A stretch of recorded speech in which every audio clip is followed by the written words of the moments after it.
एक क्वेश्चन है 2019 में आया था। आज हम 2019 में आए जितने भी ज्योग्राफी से रिलेटेड क्वेश्चंस हैं, प्रीवियस ईयर क्वेश्चन, उनको देखेंगे। फर्स्ट क्वेश्चन हमें दिया है कि ग्लोबल टेम्परेचर बढ़ने का कोरल रीफ के जीवन तंत्र पर प्रभाव का उदाहरणों के साथ आकलन कीजिए। इसके बारे में आप अगर IUCN की जो वेबसाइट है उस पर एक बहुत अच्छा लेख लिखा है, उसका मैंने इसको हिंदी में ट्रांसलेट करके आपको बता रहा हूँ। और इसका मैं जो IUCN वेबसाइट से कुछ मैंने स्लाइड्स डाउनलोड की हैं उनको भी मैं आपको बताऊंगा जैसे सी के बाद। तो हमने शुरुआत की है कि मानव जनित कारकों से, ये एक प्रकार से पूरा हिंदी ट्रांसलेटेड है से उसी वेबसाइट से जो मैंने लिया है, उसका मैं आपको इंग्लिश वाला ही बताऊंगा और ये उसका हिंदी है, समझ लो। तो जो कुछ भी इसमें लिखा है वो उसमें भी मिलेगा आपको। और अगर आपको इंग्लिश में थोड़ी भी दिक्कत है तो आप इसको पढ़िएगा, और अगर आप हिंदी में थोड़े बहुत कंफर्टेबल हैं तो अब उसको पढ़ने के बाद वो वाली रिपोर्ट मैं इसी के बाद ही करूँगा, उसको आप जरूर देखिएगा। शुरुआत है कि मानव जनित कारकों से ग्रीन हाउस गैसों के अत्यधिक उत्सर्जन तथा इससे वातावरणीय तापमान में होने वाली वृद्धि को वैश्विक तापन कहा जाता है।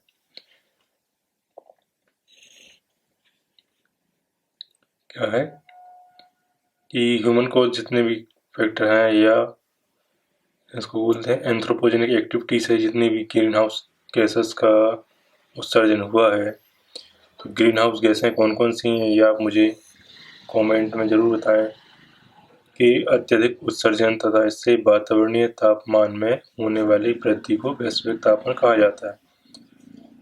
वैश्विक तापन से क्या हो रहा है कि जो कोरल्स हैं, कोरल रीफ, उनके जीवन तंत्र को दुष्प्रभावित करता है। कोरल्स के नष्ट होने की प्रक्रिया को प्रवाल विरंजन या कोरल ब्लीचिंग का देखो हिंदी में क्या लिखा है, विरंजन। ये प्रवाल विरंजन जो है 2019 के प्री एग्जाम में आया था, इसलिए मैंने इसका हिंदी वर्जन वैसा ही रखा है जैसा UPSC ने पूछा था कि क्या है, प्रक्रिया को प्रवाल विरंजन कहते हैं या कोरल ब्लीचिंग कहते हैं। कोरल्स अपना भोजन अपने ऊपर वृद्धि करने वाले जुक्सान्थ लाई शैवाल, जिसको आप इस टर्म को जरूर याद कर लेंगे जब भी कोरल्स के बारे में आप लिखेंगे, तो जुक्सान्थाई शैवाल इसमें रहते हैं, से प्राप्त करते हैं। ये रंग बिरंगे एल्गी फोटोसिंथेसिस के माध्यम से भोजन बनाते हैं। ठीक है, क्या है, एल्गी जो है फोटोसिंथेसिस के प्रोसेस से फूड बनाते हैं। तापमान वृद्धि के कारण ये शैवाल या एल्गी वाइट हो जाते हैं। मतलब ये है कि ये बहुत सेंसिटिव होते हैं टेम्परेचर को लेके। अगर हल्का सा भी ग्लोबल वार्मिंग होता है या हल्का सा भी ऑल ओवर ग्लोब में हल्का सा भी टेम्परेचर बढ़ता है, तो ये इंडिकेटर की तरह काम करते हैं, क्योंकि सबसे पहला इफेक्ट यहाँ देखा जाता है। इस प्रकार प्रकाश संश्लेषण की क्रिया अवरुद्ध हो जाती है, क्योंकि जैसे ही ये शैवाल खत्म हो जाती है, जो कोरल्स में के बीच रहती है, एक सिम्बायोटिक तरीके से रहती है। इसमें आपको बता भी सकते हो कि सिम्बायोटिक रिलेशनशिप के थ्रू रहती है। इस प्रकार क्या होता है कि प्रकाश संश्लेषण की प्रक्रिया अवरुद्ध हो जाती है तथा प्रवाल जीवन तंत्र नष्ट होने लगता है। 1957-1958 तक औसत समुद्री तापमान में लगभग 2 डिग्री सेल्सियस की वृद्धि हुई है। ये आपको IUCN की उसी लिस्ट में है, मैं आपको बताऊंगा अभी, जिससे व्यापक पैमाने पर कोरल ब्लीचिंग की परिघटना हुई है।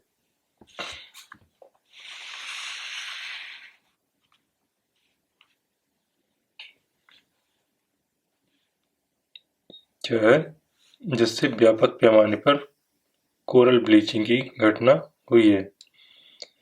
इस अवधि में मालदीव, लक्षद्वीप, अंडमान से लगे समुद्री क्षेत्रों में 70% तक कोरल्स का ब्लीचिंग हो गया है। हाल के अध्ययन से यह सामने आया है कि ग्रेट बैरियर रीफ का 90% तक का हिस्सा ब्लीचिंग का सामना कर रहा है।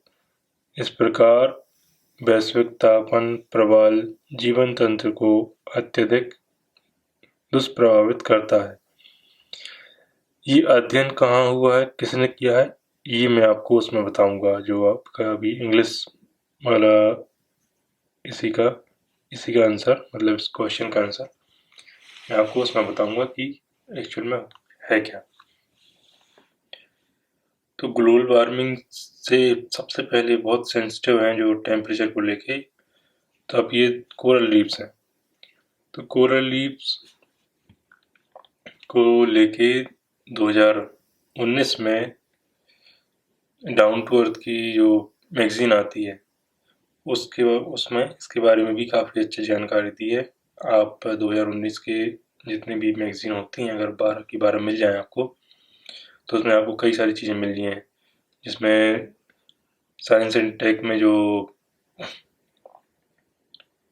कुछ न्यू टेक्नोलॉजीज हैं उसके बारे में पूरी ही मैगजीन आपको मिल जाएंगी। एक मैगजीन में उसके बारे में सब कुछ है। और कोरल रीफ्स के रिगार्डिंग एक पूरा लेख ही 2-3 लेख आए हैं, अब उनको देख लेना किस महीने में आया है। आई होप आपको ये आंसर पसंद आया होगा। अभी मैं इसका इंग्लिश वाला भी डालता हूँ, जो उसको मैं हिंदी में ही उसको आपको पढ़ के बताऊंगा कि इसका मीनिंग क्या हुआ और मैंने कैसे इसको ट्रांसलेट किया है। Thank you. ये देखिए, ये कोरल रीफ्स हैं। आप इसमें देख सकते हैं कि इसमें कोरल रीफ्स किस तरह से हैं और किस तरह से उसमें मछलियाँ जो हैं, फिशेस हैं, उसमें सर्वाइव करती हैं। ये IUCN की वेबसाइट से लिया गया है कि इसमें बताया गया है कि कोरल रीफ और क्लाइमेट चेंज से क्या-क्या इशू होते हैं और ये क्यों इम्पोर्टेंट है कोरल रीफ्स, और हम इनको बचाने के लिए क्या-क्या कर सकते हैं। तो इसमें जो मैंने आपको अभी आंसर लिखा है वो इसी का ही कुछ ट्रांसलेटेड वर्जन है, लेकिन मैं आपको बोलूँगा, सजेस्ट करूँगा कि आप जो है इसमें जो रिपोर्ट्स हैं, जो पब्लिश्ड असेसमेंट है कि हमें क्या करना चाहिए, किस तरह से इम्पोर्टेंट है और क्या इशू चल रहा है। इशू ये है कि ग्लोबल वार्मिंग की वजह से जो भी टेम्परेचर बढ़ रहा है उसका कोरल्स पर सबसे ज़्यादा इफेक्ट पड़ रहा है, क्योंकि कोरल्स जो है बहुत ही सेंसिटिव है। किस लिए सेंसिटिव है? क्योंकि उसमें जो एल्गी रहती है, सिम्बायोटिक रिलेशनशिप में जो एल्गी रहती है कोरल्स के बीच में, वो क्या है, वो टेम्परेचर के लिए बहुत सेंसिटिव होती है। और कोरल्स और एल्गी के बीच में जो सिम्बायोटिक रिलेशनशिप होता है, एल्गी क्या करती है, फोटोसिंथेसिस से फूड प्रोडक्शन करती है और उसका यूज जो है कोरल्स करते हैं। तो हो ये रहा है कि बहुत ज़्यादा अगर टेम्परेचर बढ़ता है तो एक समय ऐसा हो सकता है कि वो जो शैवाल है उसमें या एल्गी है वो नष्ट हो जाएगी और उसके नष्ट होने से पूरा कोरल रीफ जो है खत्म हो सकता है। इसलिए इसमें इस स्लाइड में पूरे से लिखा है, आप इसको एक बार पढ़ लीजिए, आपको सब समझ में आ जाएगा कि इसमें क्या लिखा है, किस रिगार्डिंग लिखा है। और फिर इसमें बताया गया है कि ये कितना ज़्यादा कोरल रीफ्स होने से और ना होने से क्या हो सकता है, कि कोरल रीफ्स में क्या क्यों ज़रूरी है, क्योंकि इसमें लिखा है कि जो है कोरल रीफ जो है 0.1% ही उसका समुद्र सतह का 0.1% ही इसमें है। और उसमें ये भी बताया है कि इसका जो प्री इंडस्ट्रियल टाइम था, प्री इंडस्ट्रियल एरा जो है, जिसमें हमने जो जो भी समुद्र जल में 2 डिग्री सेंटीग्रेड जिस तापमान बढ़ रहा है, या अभी कई सारे क्लाइमेट समिट होते हैं। अभी जैसे COP हुआ 26 ग्लासगो में, उसमें भी इस पे चर्चा हुई कि हमें ग्लोबल वार्मिंग, ग्रीन हाउस गैसों का एमिशन कम करना है और अधिकतर देशों ने इसमें जो है अपने-अपने टाइम लिमिट सेट कर दिया। किसी ने 2070 किया, किसी ने 2030 किया। सबके अलग-अलग क्राइटेरिया, अलग-अलग टाइमिंग है कि हम इतने तक ग्रीन हाउस गैस को और एक पर्टिकुलर गैस को कम करने के या उसको कम करने का या एमिशन ही खत्म करने का टारगेट रखा है। इंडिया ने भी टारगेट रखा है 2070 तक कि कार्बन एमिशन को वो न्यूट्रल हो जाएगा 2070 तक। तो इसमें फिर क्या होगा कि जो अभी ग्लोबल वार्मिंग हो रही है उससे समस्या क्या हो रही है कि कोरल रीफ जो है वो खत्म हो रहा है धीरे धीरे, और बहुत बड़े एरिया में। और कहाँ कहाँ पर कोरल रीफ्स हैं वो आपको इस स्लाइड में आपको देखने को मिल जाएंगे।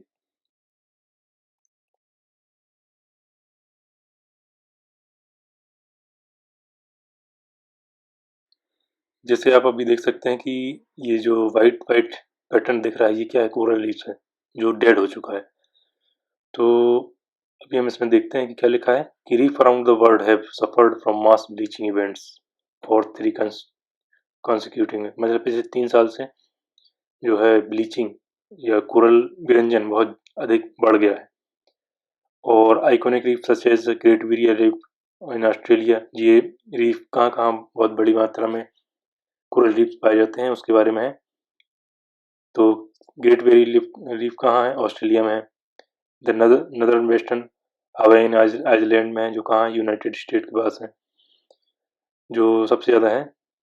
रिकॉर्ड ब्लीचिंग देखी जा रही है, डिवास्टेटिंग इफेक्ट देखे जा रहे हैं। The bleaching of great Barrier Reef in 2016 and 17 for intense killed around 50% of this coral. जो पिछले जो कई सालों से ब्लीचिंग हो रही है वो इतनी ज़्यादा हो चुकी है कि अभी तक कितना टोटल 50% मतलब आधा कोरल्स जो है खत्म हो चुका है। Coral can not survive the frequency of current bleaching event from global temperature issue. और ये कोरल्स जो हैं और इसमें जो रहने वाली एल्गी है एक्चुअली में वो टेम्परेचर के लिए बहुत ही सुभेद होती है और सेंसिटिव होती है, जिस वजह से वो अगर वो एल्गी खत्म हो गई तो कोरल्स भी खत्म हो जाते हैं। If temperature continue to rise bleaching event will increase intensity and frequency. अगर टेम्परेचर बढ़ता रहा तो ये जो इंटेंसिटी है मतलब ब्लीचिंग वाली इंटेंसिटी है बहुत लगातार उसी के साथ चलती रहेगी। एक साइंटिफिक असेसमेंट हुआ है, द ग्लोबल साइंटिफिक असेसमेंट, जो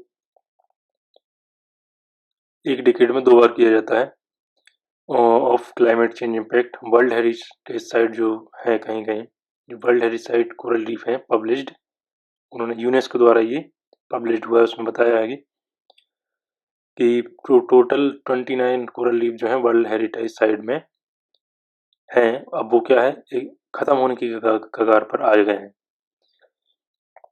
अगर ह्यूमन एक्टिविटीज ऐसे ही जारी रही, ग्रीन हाउस गैस में से ही इमिट होते रहे, तो एक समय ऐसा आएगा कि ये कोरल्स पूरे से खत्म हो जाएंगे।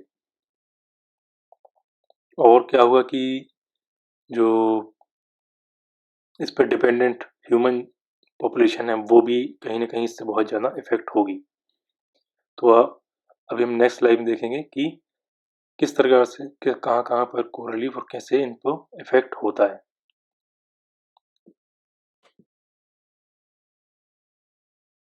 हमें ये बताना कि ये इम्पोर्टेंट क्यों है।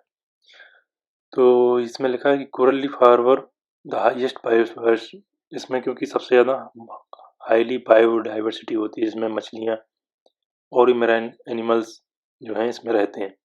और आप इस ग्राफ जो आपको दिया गया है इसमें आप देखना कि कोरल्स को सबसे ऊपर रखा गया, क्यों? क्योंकि कोरल्स जो है हाईली सेंसिटिव है टेम्परेचर को लेके। अब हमें बताना है कि जो इसमें लिखा है कि सिर्फ 0.1% ही जो है ये पूरे ओशियन फ्लोर का है कोरल रीफ्स।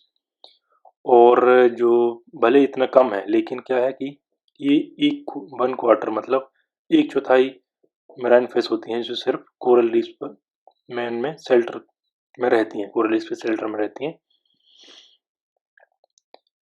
रीफ जो है इकोसिस्टम में बहुत बड़ी भूमिका अदा करते हैं। और जो भी फिशिंग है, टूरिस्ट इंडस्ट्रीज है, फिशिंग है, इन सबको बड़ा इकोनॉमिक बढ़ावा देते हैं। और ठीक है। अगर ये डिसअपियर हुए तो ये समझ लो कि बहुत बड़ा इकोनॉमिक, सोशल और हेल्थ पर इस पर बहुत ज़्यादा इफेक्ट पड़ेगा। फिर लिखा है कि कोरल रीफ्स का एस्टिमेट अगर करें, और जो 2014 में इस पर एक स्टडी आई थी और 2015 में भी इस पर स्टडी हुई है। तो 2014 में स्टडी की है, किसने की है? वो ग्लोबल एनवायरनमेंट चेंज एस्टिमेट जो हुआ है, द जर्नल ऑफ ग्लोबल, इसमें एक रिपोर्ट पब्लिश हुई है जिसने बताया है कि कोरल रीफ्स की वैल्यू कितनी है। इसमें बताया कि 1 ट्रिलियन वैल्यू है इसकी।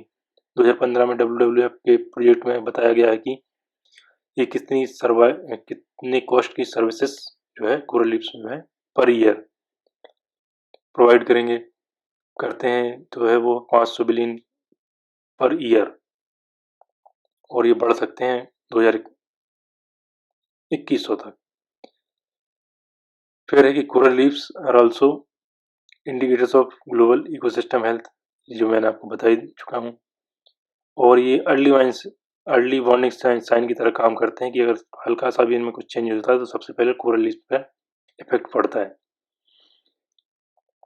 ठीक है, तो ये बहुत ही एक सेंसिटिव जोन है जो हमें इस पर ध्यान देने की आवश्यकता है। नहीं तो ऐसे कई सारे समिट और प्रोटोकॉल होते ही रहेंगे। जो भी CCPI की जो रिपोर्ट है, 6th रिपोर्ट है, और COP अभी हुआ ही है, जस्ट हुआ है, और आगे इजिप्ट में होना है। तो ऐसे समिट और ऐसे कॉन्फ्रेंस होते रहेंगे मेरे ख्याल से, कि हमें अभी कॉन्फ्रेंस और इन सब चीज़ों से सिर्फ अवगत करके उन पर तुरंत एक्शन लेने की आवश्यकता है, ताकि ये जो कोरल ब्लीचिंग हो रही है ये इसको रोका जा सके, कम किया जा सके। क्योंकि अभी हमने रिपोर्ट में देखा, IUCN ने खुद बताया है कि 500 मिलियन लोग जो है इस पर पूरी तरह से डिपेंडेंट है, कोरल रीफ्स के ऊपर। तो हमें क्या करना चाहिए, इसके बारे में हम आगे चर्चा करते हैं।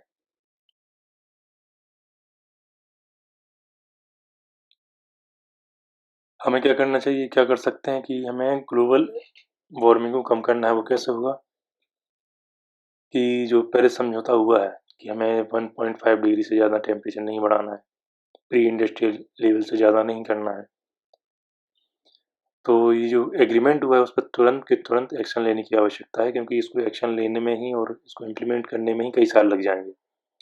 और हो सकता है कि जिस तरह से इनमें जो कोरल ब्लीचिंग हो रही है अभी तक 50% हो चुकी है, और आने वाले समय में होता है कि वो 100% ही हो जाएगी, तब जाके हम उस पर काम करना शुरू करेंगे। क्योंकि एक रिपोर्ट है उसमें बताया गया है, डाउन टू अर्थ है शायद, पता नहीं क्या है, जिसमें बताया गया है कि हम क्यों कोरल रीफ्स और इन सब चीज़ों को बचा रहे हैं। क्योंकि अब मानव जीवन पर सीधा सीधा खतरा मंडराने आने लगा है। जैसे अभी इसी रिपोर्ट में लिखा है कि 500 मिलियन पीपल जो है इस पर पूरी तरह से डिपेंडेंट है, और कोरल रीफ्स खत्म हो गए तो बहुत बड़ी मात्रा में एक बहुत बड़ा जन समुदाय खत्म होने की कगार पे है।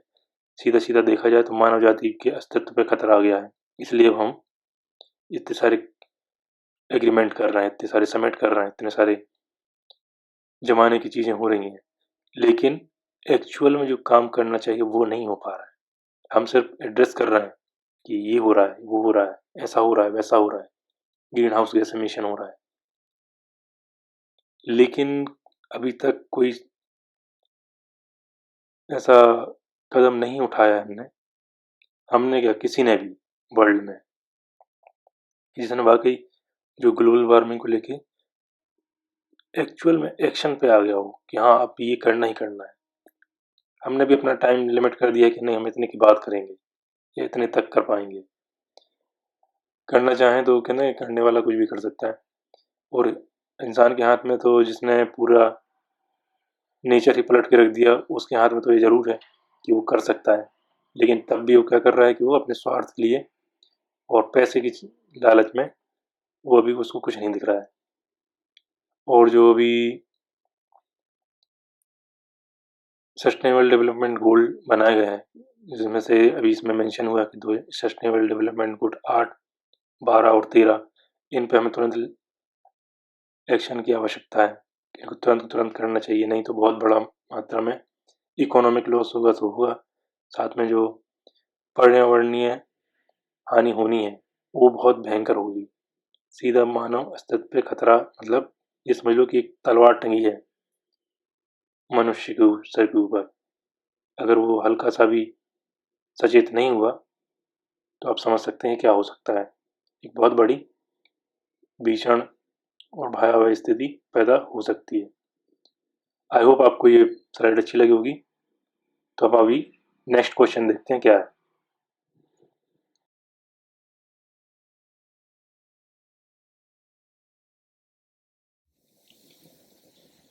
नेक्स्ट क्वेश्चन मैंग्रोव्स को लेके है, जो भी क्योंकि 2019 में एक चक्रवाती तूफान आया था बंगाल की खाड़ी में। आप मुझे उसको कमेंट करके बताएं कि वो 2019 में उसका नाम क्या था और किसने रखा था। तो क्वेश्चन है कि मैंग्रोव के रिक्तीकरण के कारणों पर चर्चा कीजिए। लॉस ऑफ मैंग्रोव्स क्या है, इसके कारणों पर चर्चा कीजिए और तटीय पारिस्थितिकी का अनुरक्षण करने में इनके महत्व को स्पष्ट कीजिए। तो मैंग्रोव्स को लेके क्यों आया था, क्योंकि बंगाली खाड़ी में जब वो चक्रवात आया तो चक्रवात को कैसे कम कर सकते हैं, इनकी भूमिका क्या होती है मैंग्रोव्स की। अगर मान लो मैंग्रोव्स ना हो तो इसका इफेक्ट तटीय पारिस्थितिकी का अनुसरण करने में इसका क्या महत्व है, इसके बारे में अभी हम इसको देखते हैं। तो चलिए शुरू करते हैं लिखना कि मैंग्रोव के रिक्तीकरण खारे जल के प्रति। यह मैंग्रोव्स एक्चुअल में है क्या, एक ग्रुप ऑफ प्लांट है, एक ऐसा प्लांट है जो खारे पानी में भी जिंदा रह सकता है, अपने आप को सरवाइव करता है। तो मैंग्रोव क्या है, खारे जल के प्रति अनुकूल होती है। समुद्र तटीय एवं डेल्टाई क्षेत्रों में उगने वाली मैंग्रोव वनस्पतियां हैं। विभिन्न रूपों में पर्यावरणीय पारितंत्र के लिए महत्वपूर्ण होती हैं। हालांकि विगत दशकों से मैंग्रोव वन रिक्तीकरण का सामना कर रहे हैं, और क्या क्या क्यों कर रहे हैं अब इसके बारे में हम देखते हैं। मैंग्रोव का रिक्तीकरण मुख्यतः निम्न कारणों से होता है या हो रहा है। समुद्र तटीय क्षेत्रों पर आवासीय एवं अवसंरचनात्मक निर्माण कार्य। अभी हम देख रहे हैं कि जो रामेश्वरम है साउथ में, वहाँ पर अभी अगर आप 1992 की बात करें तो वहाँ पर आप जब भी कभी रामेश्वरम, अगर आप कभी रामेश्वरम गए हैं तो वहाँ पे देखना कि जहाँ पर वो जब जाते हैं, मतलब जहाँ से समुद्र स्टार्ट होता है, बीच स्टार्ट होता है, वहाँ पे पहले अगर मतलब 1992 में एक गूगल पे फोटो अपलोड था, किसी ने डाला था कि 1992 में वहाँ का नज़ारा कैसा है, और अभी प्रेजेंट का मतलब 2020 का जब लॉकडाउन ओपन हुआ तो वहाँ पे एक टूरिस्ट हैं या लोकल हैं जो टूरिस्ट गाइड का काम करते हैं, उन्होंने एक फोटो अपलोड किया और बताया कि किस तरह से समुद्र के किनारे बहुत बड़ी बड़ी बिल्डिंगें बना दी गई हैं और आवासीय क्षेत्र डेवलप किए गए हैं। तो उसी को सबसे पहले मैंने लिखा है कि समुद्र तटीय क्षेत्रों पर आवासीय एवं अवसंरचनात्मक निर्माण कार्य हुए हैं। पर्यावरण क्षेत्र के रूप में तीव्र विकास ने मैंग्रोव पर्यावरण को प्रभावित किया है। पर्यटन क्षेत्र के रूप में तीव्र विकास ने मैंग्रोव पर्यावरण को प्रभावित किया है। ये पर्यटन क्षेत्र क्यों विकास हुआ, और इस पर्यटन मतलब टूरिस्ट जब जाता है तो वहाँ उसको रुकने के लिए रूम्स चाहिए या बिल्डिंग चाहिए। तो बिल्डिंग अपन ने क्या किया, वहाँ पे जो स्थानीय लोग हैं, जो बड़े बड़े कॉरपोरेटर होते हैं, उनके पास इतना पैसा होता है कि वो समुद्र किनारे वहाँ पर बड़े बड़े बिल्डिंग बनाते हैं, आवासीय संरचना बनाते हैं, आवासीय निर्माण होता है। नेक्स्ट लिखा है इनमें जलवायु परिवर्तन जनित कारक होते हैं। अब ये कारक कई सारे हो सकते हैं, तो जो भी आप जलवायु परिवर्तन के लिए कारक हैं वो आप यहाँ पे मेंशन कर सकते हैं टेस्ट करके। उसमें सबसे बड़ा ये क्या है, ह्यूमन कॉजिंग, ये एंथ्रोपोजेनिक फैक्टर्स आप इसमें लिख सकते हैं। बहुमूल्य मैंग्रोव वनस्पतियों जैसे सुंदरी, ताड़ इत्यादि का अतिदोहन हो गया है। इस जो मैंग्रोव है, सुंदरी और ताड़, ये प्लांट है एक्चुअली, तो इनका यूज क्या है आप मुझे कमेंट में जरूर बताएं, तो आपको पता चलेगा कि ये वनस्पतियों का कितना ज़्यादा दोहन हो रहा है। नेक्स्ट लिखा है कि समुद्र तटीय क्षेत्रों में निरंतर आने वाली आपदाएं, जैसे कि सबसे ज़्यादा आपदाएं कहाँ आती हैं, बंगाल की खाड़ी में। इससे रिलेटेड जियोग्राफी में ये क्वेश्चन आया था, मुझे ईयर नहीं याद आ रहा है, वो ऐसा था कि बंगाल की खाड़ी में ही अधिकतर साइक्लोन आने की घटनाएं होती हैं और कहीं नहीं होती हैं। लेकिन अब ग्लोबल वार्मिंग के इफेक्ट की वजह से अब ऐसा हो गया है, अब शायद क्वेश्चन आ सकता है कि अब बंगाल की खाड़ी में कम देखने को मिल रहा है, अब हमारे हिंद महासागर, ये क्या बोलते हैं, हिंद महासागर में अब ये घटनाएं बढ़ती दिखाई दे रही हैं। जो हमारा अभी पहले बंगाल की खाड़ी में होता था, अब गुजरात वाला एरिया, महाराष्ट्र वाला एरिया, अभी देखो महाराष्ट्र में और गुजरात में दो दो साइक्लोन का सामना, दो दो साइक्लोन आए कुछ ही महीनों के अंतर से। नेक्स्ट हमने लिखा है कि मैंग्रोव वनस्पतियां तटीय, अभी हमें इनका क्या बताना है, इनका महत्व बताना है कि इनके होने से ना होने से क्या क्या नुकसान या फायदे हो सकते हैं। मैंग्रोव वनस्पतियां तटीय पारिस्थितिकी का महत्वपूर्ण भाग है, ये तुमने पता है। ये क्या करते हैं कि सुनामी, चक्रवात जैसी समुद्री आपदाओं से रक्षा की एक पहली दीवार की भांति होते हैं। मतलब अगर कोई साइक्लोन आता है या सुनामी आती है तो सबसे पहले जो समुद्री जल होता है वो इन मैंग्रोव से टकराता है। तो होता ये कि वो उसकी गति को कम करने का काम करते हैं, जिससे उसके बाद जो भी जनमानस है उनको कम नुकसान होता है। मान लो उनके घर बने और मान लो मैंग्रोव नहीं होता तो पूरा घर उनका सब बह जाता, तहस नहस हो जाता। ये तटीय अपरदन को रोकते हैं, ये कोस्ट इरोजन को रोकते हैं, विशेष रूप से एस्चुरी क्षेत्रों में, जहाँ पर मैंग्रोव क्या कहते हैं, केकड़े, कछुए जैसे जीवों के प्रजनन स्थल तथा आवास के रूप में जैव विविधता की रक्षा करते हैं।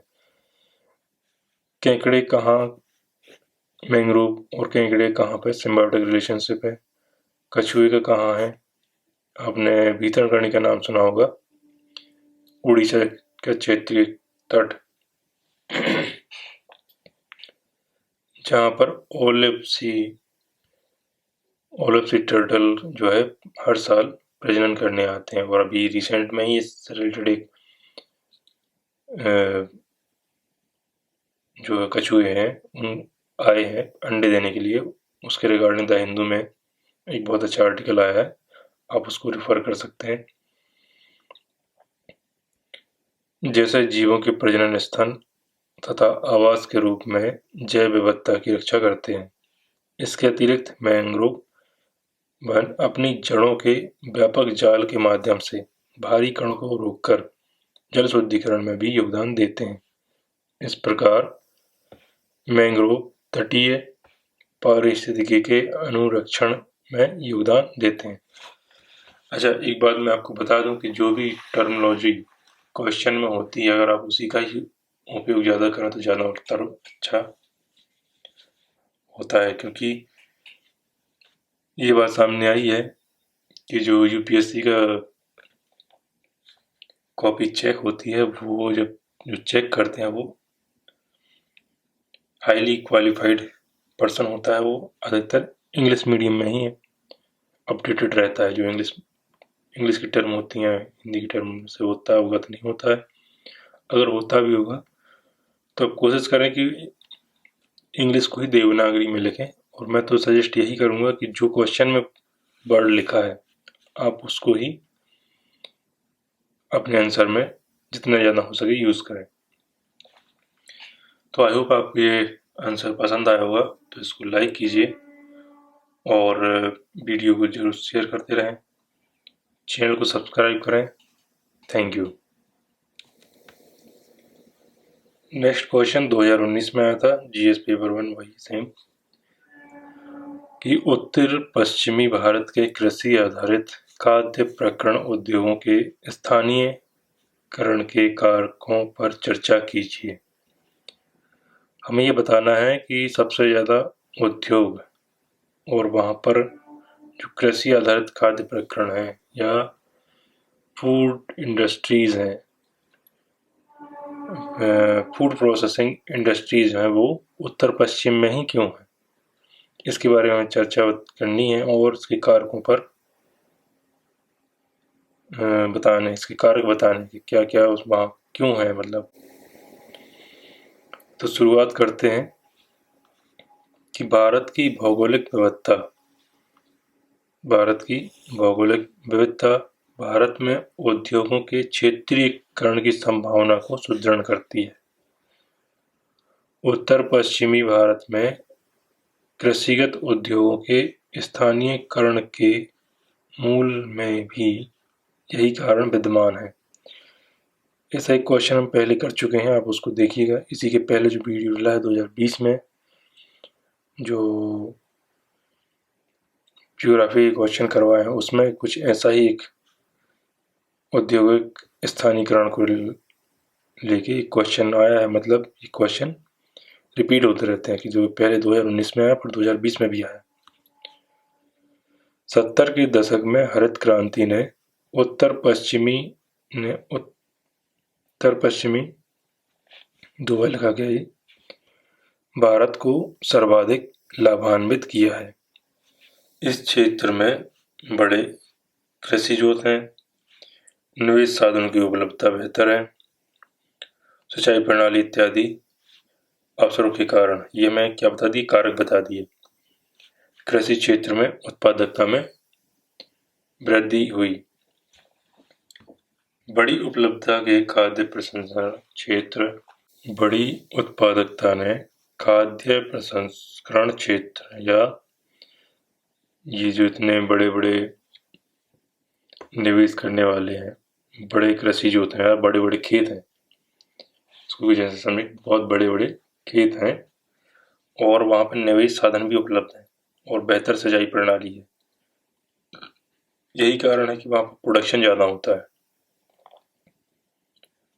और जहाँ प्रोडक्शन ज़्यादा होता है तो जो फूड प्रोसेसिंग एरिया है, और वहीं पर इसलिए वहाँ बनाए गए हैं क्योंकि वहाँ पे उनको ईजी पड़ता है कि वहाँ पे उनको रॉ मटेरियल ईजिली अवेलेबल रहता है और बल्क में रहता है। इसलिए जो जितने भी खाद्य या फूड प्रोसेसिंग इंडस्ट्रीज़ हैं, वो वहीं ज़्यादा हैं जहाँ पर खेती अच्छे से की जाती है। ये कृषि कार्य बहुत बड़े पैमाने पर होता है। उदाहरण के लिए चीनी उद्योग, राइस मिल, आटा एंड मैदा उत्पादन इकाइयाँ, जो विशेष रूप से कहाँ है, पंजाब में है, हरियाणा में है, पश्चिमी उत्तर प्रदेश के क्षेत्र में है। यही क्यों है, मैंने आपको बताया कि जब हरित क्रांति आई तो सबसे ज़्यादा इनको लाभ, हरित क्रांति के लाभ किसने उठाया, पंजाब हरियाणा ने उठाया, और उत्तर प्रदेश के कुछ हिस्से में इसका सबसे ज़्यादा हरित क्रांति का उपयोग हुआ है के क्षेत्रों में स्थापित हो गए हैं। आगे इन्हीं क्षेत्रों में मेगा फूड पार्क की स्थापना को भी प्रोत्साहन मिला है। ये मेगा फूड पार्क क्या होता है, इसके बारे में क्वेश्चन आ चुका है, मैं आपको करवाऊंगा कभी, और अगर आपको पता हो तो आप मुझे वो क्वेश्चन को है टाइप करके कमेंट में बता सकते हैं। नेक्स्ट है उर्वरा शक्ति में वृद्धि के, उर्वरा शक्ति में वृद्धि ने चारे की उपलब्धता को भी बढ़ाया है, जिससे वहाँ पे और नस्ल सुधार जैसे कार्यक्रमों की सफलता ने मिल्क प्रोडक्शन और वहाँ पर जो मिल्क प्रोसेसिंग एरिया को भी वृद्धि प्रदान की है। ये देखिए, जो अमूल है, अमूल कहाँ है? गुजरात में है। गुजरात में है कि राजस्थान में? आप मुझे कमेंट करके बताइएगा। तो वहीं क्यों है? क्योंकि वहाँ पर चारे की उपलब्धता हुई है। पंजाब पास में पड़ता है, हरियाणा पास में पड़ता है, वहाँ से एक्सपोर्ट किया जाता है। स्टेट वहाँ से एक्सपोर्ट करते रहते हैं दूसरे से। और पंजाब में ही इतने ज़्यादा गाय वंश या भैंस और जो वहाँ की स्थानीय गाय है, वहाँ पर उनका दूध का प्रोडक्शन ज़्यादा होता है और दुग्ध उत्पादन वहाँ पर ज़्यादा होता है, इसलिए वहाँ पर दुग्ध प्रसंस्करण क्षेत्र को गति मिली। आगे है क्षेत्र डेयरी इंडस्ट्री के विकास के साथ साथ भारत में उच्चतम दुग्ध उत्पादन क्षेत्र बना। आज इंडिया में सबसे ज़्यादा दुग्ध उत्पादन होता है या मिल्क प्रोडक्शन होता है। उसके बाद भी हमारा ग्लोबल हंगर इंडेक्स कहता है कि 116 देशों में भारत की रैंक 101वें स्थान पर है। तो हाँ, आप GHI के बारे में 2021 की रिपोर्ट को यहाँ पे इनकॉर्पोरेट कर सकते हैं और यहाँ पर एक लाइन ऐड कर सकते हैं कि इसके बावजूद ग्लोबल हंगर इंडेक्स 2021 में भारत की स्थिति क्या है। इस प्रकार उपर्युक्त कारण बताते हैं कि पश्चिमोत्तर भारत में कृषि आधारित उद्योगों के स्थानीयकरण के लिए उत्तरदायी रहे हैं। यहाँ पर आपका एक क्वेश्चन आंसर कंप्लीट होता है। आई होप आपको ये आंसर पसंद आया होगा और इसमें अगर आपको कुछ लगता है कि इसमें कुछ कमी है तो आप मुझे कमेंट में ज़रूर बताएं और इसमें क्या क्या ऐड किया जा सकता है, संभावित उत्तर को और अच्छा कैसे लिखा जा सकता है।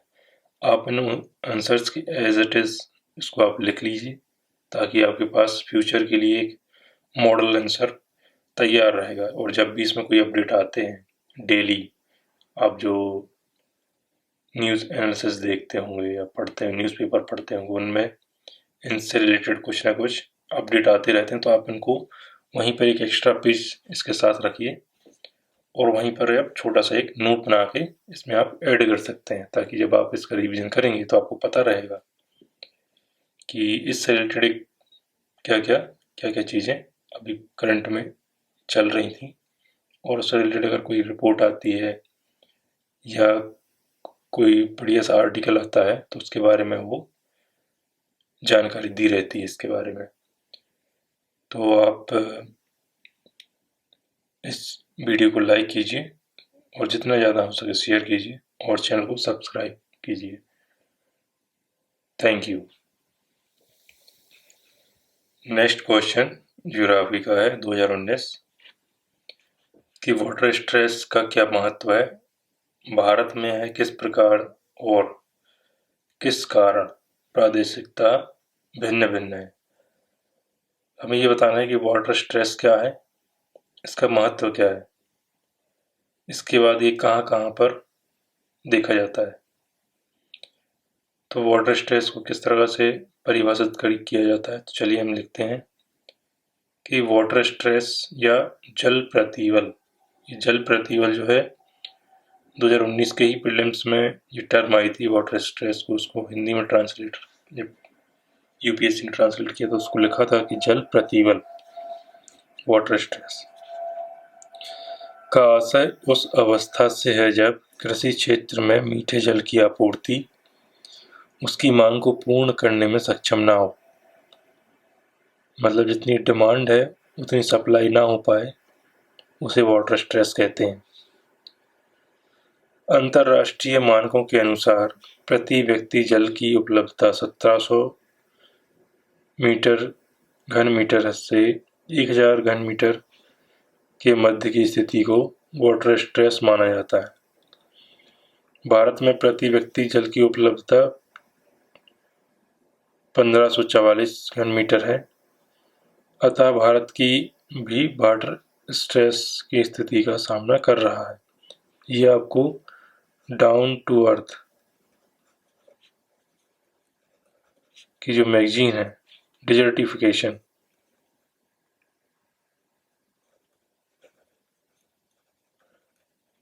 ये आप देख लेना किस मंथ में है, शायद जून या जुलाई का मंथ है या अगस्त 2020 की जो रिपोर्ट है, 2020 या 2019,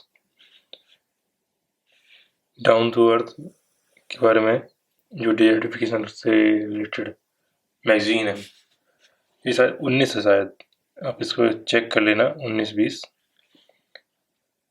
तो इसके वाटर स्ट्रेस को लेके एक बहुत बड़ा मतलब उसमें कई सारी गवर्नमेंट एक्टिविटीज़ उसमें है वाटर स्ट्रेस को रिलेटेड कि वो क्या क्या कर रही हैं ये वाटर स्ट्रेस को टैकल करने के लिए। अलग अलग कई सारे मिशन चलाए जा रहे हैं स्टेट लेवल पर और सेंट्रल लेवल पर भी इसमें काम चल रहा है।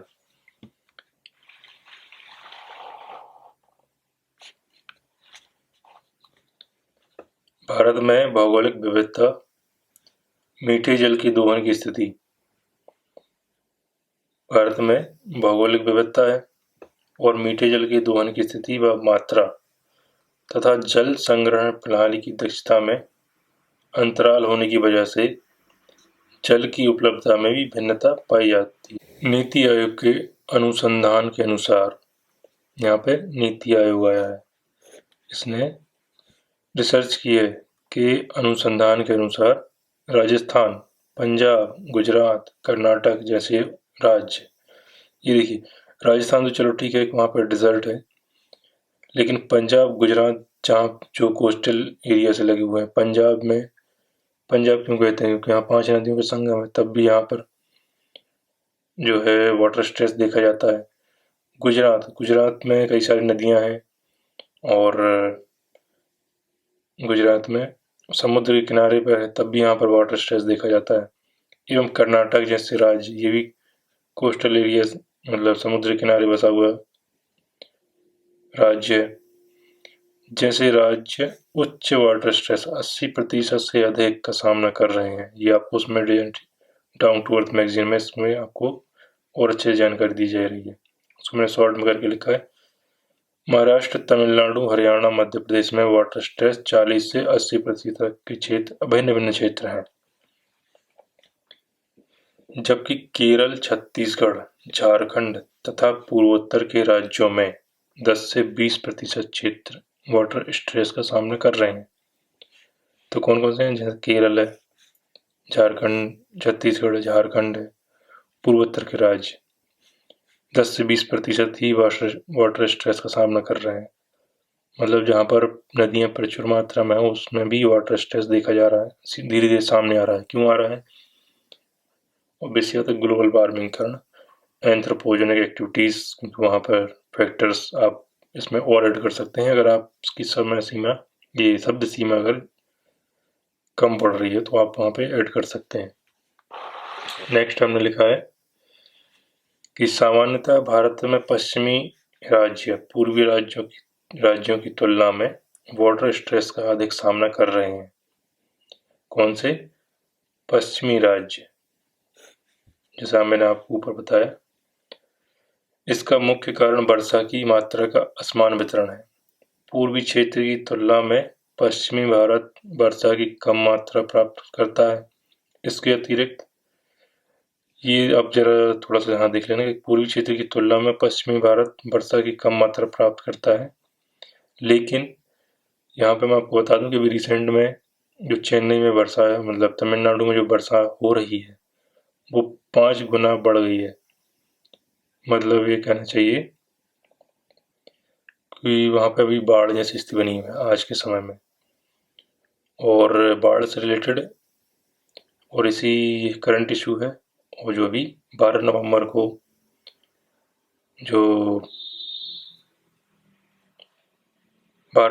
को द हिंदू में आर्टिकल आया है चेन्नई के, इसमें जो रिपोर्ट आई है वहाँ का जो मेट्रोलॉजिकल डिपार्टमेंट है उसने बताया है कि तमिलनाडु में अभी जो सामान्य वर्षा से 5 गुना वर्षा हो गई है सिर्फ कुछ ही दिनों में।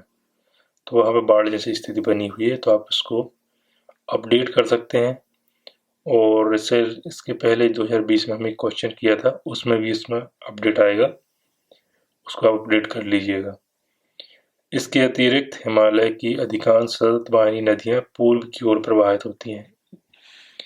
जो पूर्व में वाटर स्ट्रेस कम है पूर्वोत्तर राज्यों में, तो क्यों है कि वहाँ पर हिमालय की अधिकांश सतत वाहिनी नदियाँ पूर्व की ओर प्रवाहित होती हैं। इस कारण भी पश्चिमी क्षेत्र जल की अनुपलब्धता का सामना करता है। पंजाब जैसे राज्य भूमि जल के अतिदोहन तथा सिंधु नदी तंत्र के अधिकांश जल के पाकिस्तान के हिस्से में जाने की वजह से जल का अभाव से ग्रस्त है।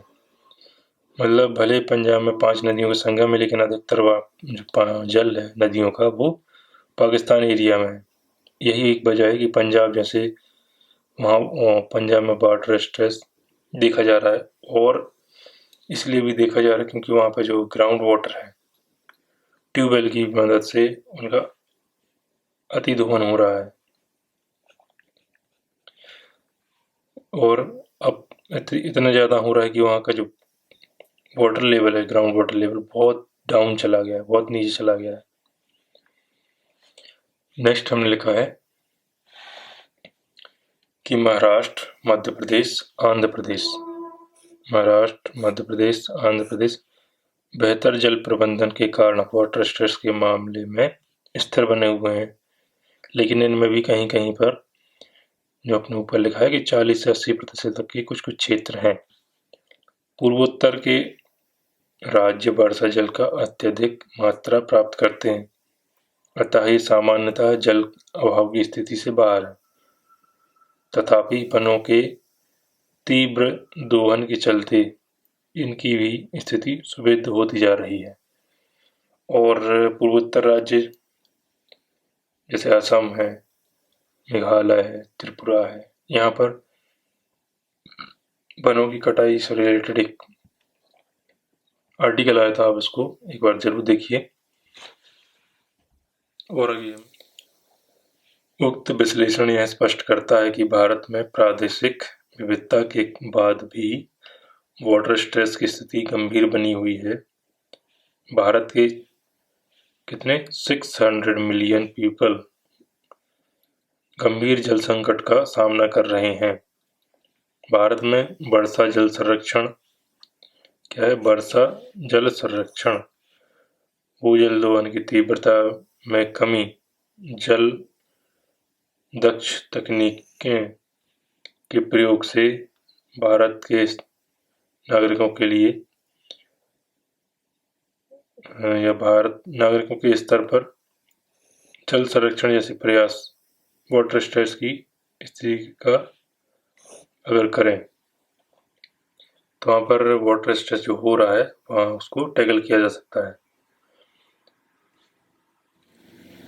आई होप आपको ये आंसर पसंद आया होगा, तो आप इसको लाइक कीजिए, जितना ज़्यादा हो सके शेयर कीजिए। और अगर आपको लगता है कि इसमें कुछ कमी रह गई है या कोई रिपोर्ट कम है या कोई रिपोर्ट इसमें आप ऐड कर सकते हैं, तो आप मुझे कमेंट में ज़रूर बताएं, तो मैं इसको अपडेट कर दूंगा। तो इस चैनल को सब्सक्राइब कीजिए। आपका ये वीडियो अंत तक देखने के लिए आपका बहुत बहुत धन्यवाद। नेक्स्ट क्वेश्चन है, पर्वत पारिस्थितिकी तंत्र को विकास पहलों और पर्यटन के ऋणात्मक प्रभाव से किस प्रकार पुनः स्थापित किया जा सकता है?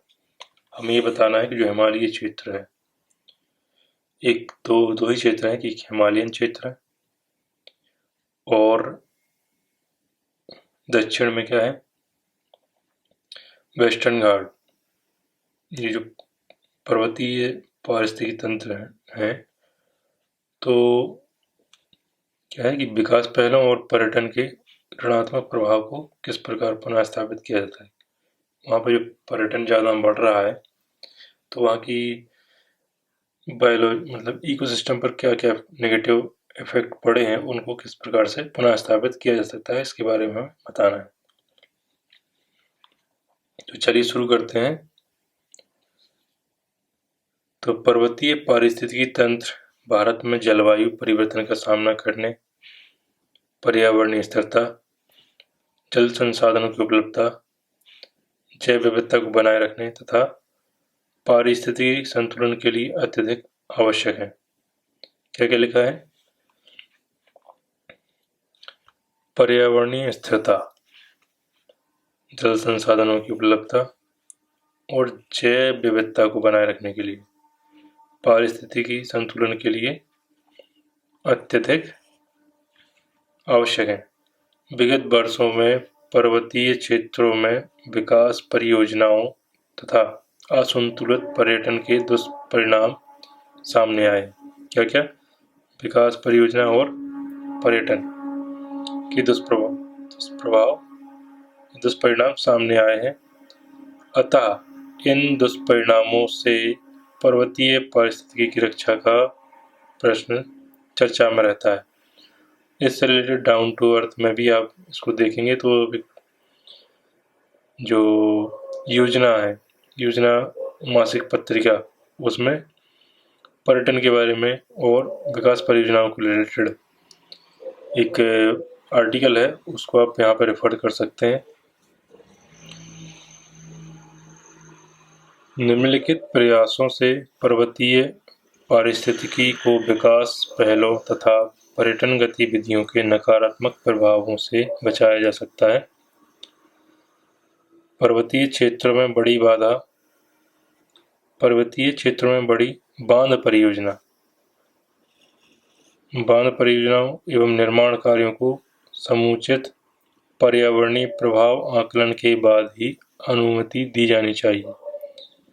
यह प्रभाव को बताना है कि नकारात्मक प्रभाव से किस प्रकार बचाया जा सकता है और उनकी अनुमति दी जाए या ना दी जाए। अधिकतर बड़े बड़े जो परियोजनाएं होते हैं उनमें अनुमति इसलिए दी जाती है क्योंकि जिन्हें ये अनुमति देनी है उनको अच्छा खासा लमसम रुपया मिलता है, इसलिए उनको अनुमति दी जाती है। अब उन्हें ये नहीं पता होता है कि वहाँ पे अगर बांध बना देंगे तो जो अभी जो उत्तराखंड में बाढ़ जैसी समस्या उत्पन्न हो रही हैं और ग्लोबल वार्मिंग बढ़ रहा है और जो बड़ी बड़ी परियोजनाएं वहाँ पे जब ये सब परियोजनाओं का विकास किया जाता है और स्टार्ट कर दिया जाता है तो वहाँ पे कितना ज़्यादा ड्रिलिंग वगैरह होती है, कितना ज़्यादा डायनामाइट का यूज़ होता है। उसको मैंने आगे लिखा है कि अगर उनकी परमिशन मिल जाती है तो जब निर्माण कार्य या निर्माण गतिविधियों में डायनामाइट के प्रयोग होते हैं उनको क्या करना है, कम से कम करें और अत्याधुनिक ड्रिल टेक्निक का प्रयोग करना चाहिए ताकि चट्टानों की स्थिरता को बनाए रखा जा सके। और आगे लिखा है कि पर्वतीय क्षेत्रों में वनावरण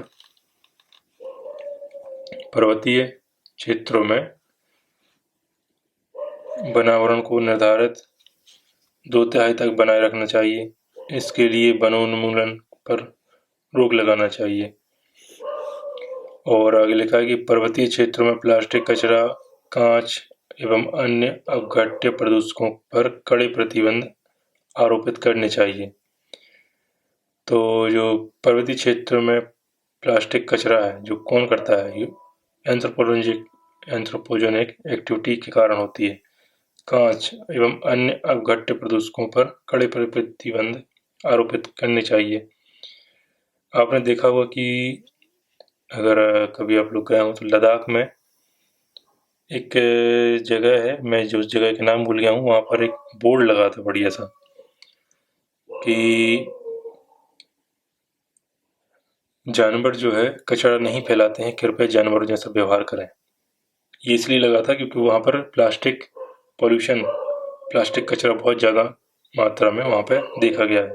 अभी नहीं है लेकिन जब था उस समय ये बोर्ड वहाँ पे लगा हुआ था कि कृपया जानवर जैसा व्यवहार करें।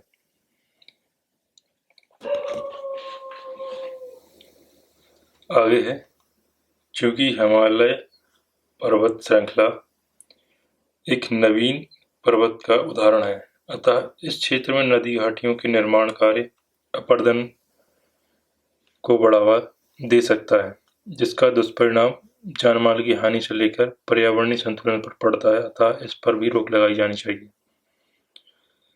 क्या है? नवीन पर्वत का उदाहरण है। नवीन पर्वत मतलब अभी भी हमारी जो इंडियन टेक्टोनिक प्लेट है वो अभी भी धीरे धीरे नॉर्थ की ओर खिसक रही है।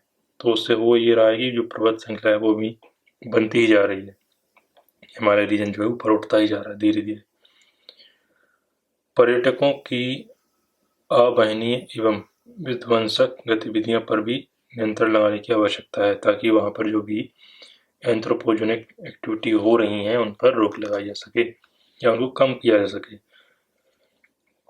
यह आवश्यक है कि पर्वतीय क्षेत्रों से पलायन को रोकने तथा मूलभूत जन सुविधाओं को रोकने के लिए विकास परियोजनाओं की अनदेखी नहीं की जा सकती है। साथ ही पर्वतीय क्षेत्रों में पर्यटन आजीविका का मुख्य साधन होने के कारण इसे भी अवरुद्ध नहीं किया जा सकता है। उपर्युक्त प्रयास पर्वतीय पारिस्थितिकी को नकारात्मक रूप से प्रभावित होने से रोकने में सहायक हो सकते हैं। इस प्रकार एक संतुलन की स्थिति प्राप्त की जा सकती है। तो ये जो एक सुझाव लिखा है क्या कि पर्वतीय क्षेत्रों में पलायन को रोकने तथा मूलभूत जन सुविधाओं को रोकने के लिए विकास परियोजना की अनदेखी नहीं की जा सकती है। साथ ही पर्वतीय क्षेत्रों में पर्यटन आजीविका का मुख्य साधन होने के कारण वहाँ का पर्यटन जो है वहाँ की आजीविका के लिए मुख्य साधन है, उसको भी हम कम नहीं कर सकते। तो हमें करना ही है एक बहुत अच्छी रणनीति लेके आनी है जो विकास की परियोजनाओं और वहाँ पर रह रहे लोगों के लिए अनुकूल हो और मतलब वहाँ के क्षेत्र के अनुकूल हो। जो भी विकास परियोजना है वहाँ के अनुकूल क्षेत्र के अनुकूल हो, ताकि वहाँ पर विकास भी हो जाए और वहाँ के जो भौगोलिक परिस्थितियाँ हैं उनको नुकसान भी ना पहुँचे, ताकि भविष्य में कोई बाढ़ जैसी स्थिति या भूस्खलन जैसी स्थिति उत्पन्न ना हो। आई होप आपको ये आंसर पसंद आया होगा। आप मुझे कमेंट करके बताइए और इसमें आप क्या ऐड कर सकते हैं आपकी तरह से, तो मुझे भी आप मुझे कमेंट के थ्रू बता सकते हैं। और इस वीडियो को पसंद कीजिए, चैनल को सब्सक्राइब कीजिए। Thank you. एक और क्वेश्चन है कि महासागरीय धाराएं और जल राशियां समुद्री जीवन और तटीय पर्यावरण पर अपने प्रभावों में किस किस प्रकार परस्पर भिन्न है, उपयुक्त उदाहरण दीजिए। तो हमें ये बताना है कि महासागरीय धाराएं क्या होती हैं, जल राशियां क्या होती हैं और ये समुद्री जीवन को किस तरह से प्रभावित करती हैं, और ये समुद्री जीवन को तो ठीक है, तटीय पर्यावरण को किस प्रकार से प्रभावित करती हैं, इन सब के बारे में हमें लिखना है और उदाहरण भी देने हैं कि कहाँ कहाँ पर, जैसे अल नीनो है ना, ये जो घटनाएं होती हैं वो भी कहीं ना कहीं ये तटीय पर्यावरण को प्रभावित करती हैं, तो उसके बारे में हम लिखेंगे। शुरू करते हैं कि महासागरीय धाराएं और जलराशि समुद्री पारिस्थितिकी के महत्वपूर्ण घटक हैं। ये महासागरीय जीवमंडल के निर्माण में क्या करते हैं कि जीवमंडल के निर्माण में, जलीय संसाधनों के वितरण में और जलवायुवी दशाओं के निर्माण इत्यादि में सहायक होते हैं। क्या है? जलवायुवी दशाएं। आगे लिखा है कि महासागरीय धाराएं समुद्र में प्रवाहित होने वाली पवनों के समान है। मतलब हमारे यहाँ क्षोभ मंडल में जैसे पवन चलती हैं, उसी प्रकार महासागरीय धाराएं समुद्र के अंदर प्रवाहित होती हैं। तो हमने क्या लिखा है कि महासागरीय धाराएं समुद्र में प्रवाहित होने वाली पवनों के समान है, जो क्या करती हैं, पृथ्वी के घूर्णन, क्या है, पृथ्वी के घूर्णन, समुद्री जल की लवणता में भिन्नता और वायुमंडलीय दबाव, तापमान इत्यादि के कारकों से प्रभावित होती हैं। मतलब ये धाराएं क्यों चलती हैं, तो उनका एक कारण है कि पृथ्वी के घूर्णन की वजह से चलती हैं। लवणता भिन्नता की वजह से भी ये धाराएं देखी गई हैं। वायुमंडलीय दबाव की वजह से भी देखी गई हैं, और तापमान में जो भी इम्बैलेंस होता है, मतलब कहीं पर तापमान ज़्यादा है, कहीं पर कम है, तो जहाँ कम है वहाँ पर कम पानी होगा, और जहाँ पर टेम्परेचर ज़्यादा है वहाँ पर उसका लेवल ऊपर रहेगा। तो जहाँ लेवल ज़्यादा है तो वहाँ से वो ठंडे पानी की तरफ गति करता है, और यही वजह है अल नीनो और ला नीना की। तो आप इसके बारे में मुझे कमेंट करके बताएं कि ये क्या क्या होते हैं, ये टर्म क्या है। महासागरीय धाराएं ठंडी एवं गर्म दो प्रकार की होती हैं, जो मैंने आपको बताया। इसी से ही अल नीनो और ला नीना की घटना होती है। जल धाराएं अपने साथ प्लैंटन और सारगेमस जैसी घास को प्रवाहित करके मछलियों के लिए खाद्य पदार्थों का वितरण करती हैं।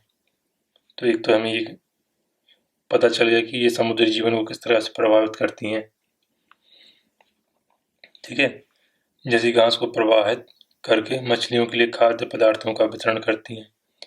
ठंडी एवं गर्म जल धाराओं का मिलन क्षेत्र महत्वपूर्ण मत्स्य उत्पादक क्षेत्रों का निर्माण करता है। महत्वपूर्ण मत्स्य उत्पादक क्षेत्र का निर्माण करता है।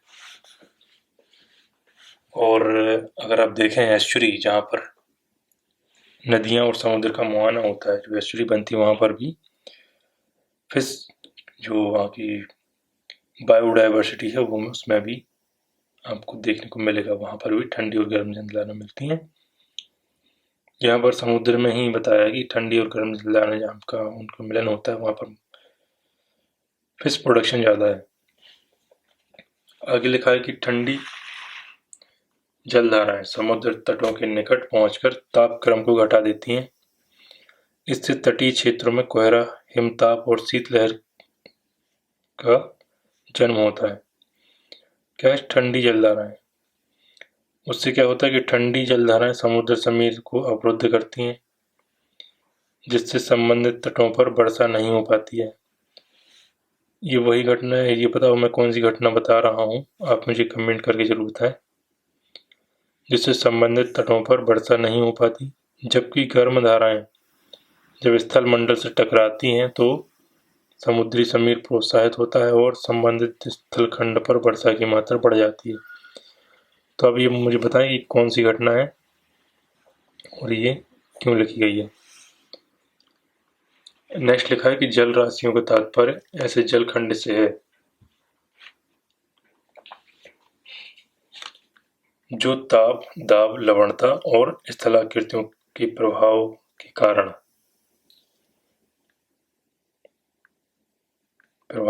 एक समान गुणधर्म प्रदर्शित करती है। जल राशियां समुद्री जैव विविधता को स्थिरता प्रदान करती हैं। क्या कहते हैं? समुद्री जैव विविधता को स्थिरता प्रदान करती हैं। जल राशियां किसी विशेष क्षेत्र में विशेष जलवायुवीय दशाओं के लिए उत्तरदायी होती हैं। जल राशियां अनेक संवेदनशील समुद्री प्रजातियों एवं कोरल रीफ्स को सुरक्षा प्रदान करती हैं। अगर ये जल राशियां ना चलें तो जो टेम्परेचर इम्बैलेंस हो जाता है वो काउंटर कैसे होगा, और वो काउंटर नहीं होगा तो जो अभी हमने पिछले इसी मतलब 2019 में ही क्वेश्चन आया, कोरल रीफ किस प्रकार से प्रभावित होता है टेम्परेचर बढ़ जाने की वजह से। अगर ये जल राशियां ना चलें या किसी प्रकार से अवरुद्ध हो जाए तो क्या होगा, जो हमारा एक समुद्री जीवन है जिसमें कोरल रीफ्स भी शामिल हैं, बहुत ज़्यादा संवेदनशील होते हैं तापमान को लेकर। आगे लिखा है कि आर्कटिक सीमांत जलराशि एक महत्वपूर्ण जलराशि है। यह आर्कटिक क्षेत्र में हिमीकरण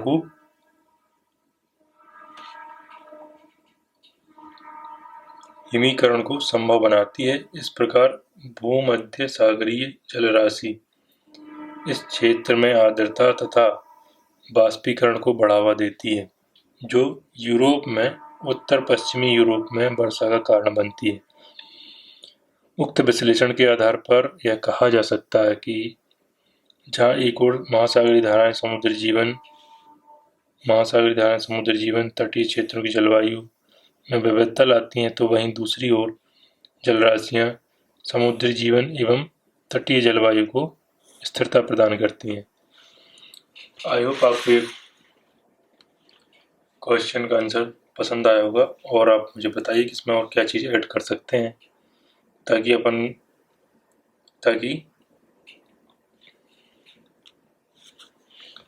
ताकि इस क्वेश्चन का आंसर हम ठीक और ज़्यादा नंबर गेन कर पाए। इस तरह से लिख सकते हैं। तो इस चैनल को सब्सक्राइब कीजिए, वीडियो को लाइक कीजिए और जितना हो सके जो भी यूपीएससी या स्टेट पीएससी की प्रिपरेशन कर रहे हैं उनको ये वीडियो जो है शेयर कीजिए। और आप सभी इन सभी जितने भी मैं क्वेश्चन करा रहा हूँ उनके सभी के आंसर इसी प्रकार से लिखते रहिए ताकि आपके पास एक मॉडल आंसर ऑलरेडी रहे, जिससे जब भी आपको मेंस देने का मौका मिलेगा जब भी, तो आपके पास सिर्फ इसमें कुछ चीज़ें ही ऐड करनी है, बाकी आपके पास एक पूरा फॉर्मेट रेडी है। इससे रिलेटेड कोई भी क्वेश्चन आता है तो आप इसमें से कुछ पोर्शन भी अगर आप लिखेंगे तो आपको ज़्यादा से ज़्यादा नंबर प्राप्त हो सकते हैं, ये मेरी आशंका है।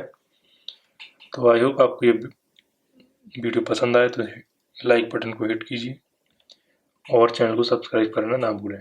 धन्यवाद।